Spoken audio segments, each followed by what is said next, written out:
Oi pessoal, tudo bem? Meu nome é Elisa, eu tenho 18 anos e sou da IPB de Votuporanga.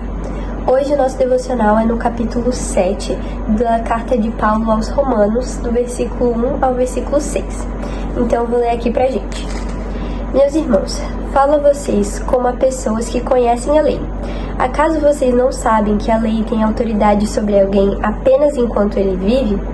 Por exemplo, pela lei a mulher casada está ligada a seu marido, enquanto ele estiver vivo. Mas se o marido morrer, ela estará livre da lei do casamento.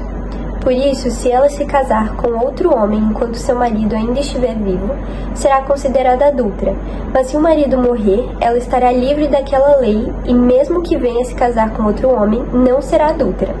Assim, meus irmãos, vocês também morreram para a lei, por meio do corpo de Cristo, para pertencerem a outro, aquele que ressuscitou dos mortos, a fim de que venhamos a dar fruto para Deus. Pois quando éramos controlados pela carne, as paixões pecaminosas, despertadas pela lei, atuavam em nosso corpo, de forma que dávamos fruto para a morte.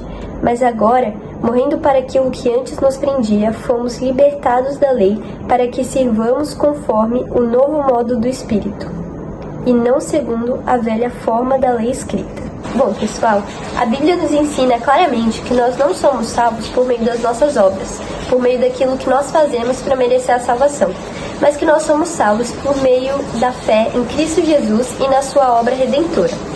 Mas isso não significa que nós podemos viver de qualquer maneira, que nós possamos viver desobedecendo a Deus e a sua palavra, mas muito pelo contrário.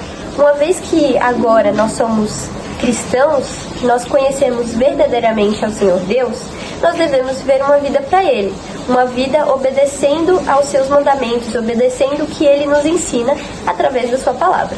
Nos versículos que nós lemos, Paulo faz uma analogia com o casamento. Quando nós conhecemos a graça de Deus, quando somos alcançados verdadeiramente por Ele, é como se nós morrêssemos juntamente com Cristo. E essa morte nos liberta das obrigações que tínhamos com a lei, com quem estávamos casados. Livres, portanto, ressuscitamos juntamente com Cristo e agora estamos casados com Ele. E bem, uma pessoa que está casada não vive da mesma maneira que uma pessoa que está solteira, certo? Existem responsabilidades e obrigações diferentes. E quando você está casado com uma pessoa que te ama, que te protege, que te abençoa, você não vai fazer as coisas por obrigação. Você vai fazer para alegrar aquela pessoa, para agradar aquela pessoa, porque de fato você ama aquela pessoa. Por exemplo, de maneira ideal, a mulher não vai fazer o jantar para o seu marido, e assim também como o marido não vai levar a mulher, por exemplo, para passear, meramente por obrigação. Mas os dois vão fazer esse tipo de coisa um para o outro, porque se amam mutuamente e querem ver um ao outro alegres e querem agradar um ao outro. E ainda que, por exemplo, a mulher virasse pro seu marido, né, um virasse pro outro e dissesse, não precisava ter tido esse trabalho, não precisava ter se incomodado, o trabalho não importaria nessa situação, porque a intenção era de fato fazer o outro feliz, agradar ao outro e fazer esse tipo de coisa com prazer, porque eu amo. Resumindo, quando nós conhecemos a Deus, nós conhecemos o seu amor eterno, o seu amor imutável, o seu amor constante, o seu amor incondicional, que nos sustenta até o fim e que não nos abandona, que é muito diferente do nosso amor, certo? Mas como será que anda o nosso amor para com Deus? Será que nós temos o adorado, o obedecido, o servido de maneira prazerosa, de fato porque nós o amamos e tememos ao Senhor, tememos a sua palavra? Ou será que a gente só tem feito como uma mera obrigação, como uma mera tarefa da nossa listinha que a gente quer cumprir e não tem sido de fato sincero? Eu vou fazer aqui algumas perguntas para nós pensarmos juntos e analisarmos como tem estado a nossa situação na nossa vida diária. Como anda o nosso relacionamento com o Senhor? Além da compreensão e convicção de quem Ele é e daquilo que Ele faz e fez por nós, existe em nossos corações um profundo desejo de obedecê-lo e amá-lo cada dia mais?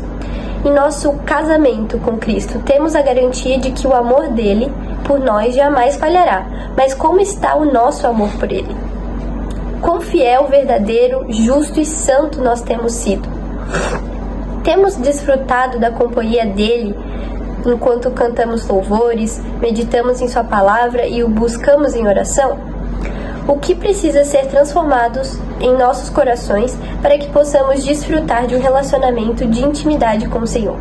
Que nós possamos refletir nessas perguntas e buscar adorar o Senhor em espírito e em verdade, de fato com amor em nossos corações e tendo prazer em servir a Deus, prazer em obedecê-lo. Bom, eu espero que esse devocional tenha te abençoado. Lembre-se de continuar fazendo os devocionais aqui do Bíblia Sem Filtro, mas não se limite apenas a eles. Tenha seu próprio momento com Deus, de leitura, de meditação da palavra, para que você aprenda mais sobre a palavra de Deus e cresça espiritualmente. É assim que nós podemos aprender e crescer mais na fé. Um grande abraço.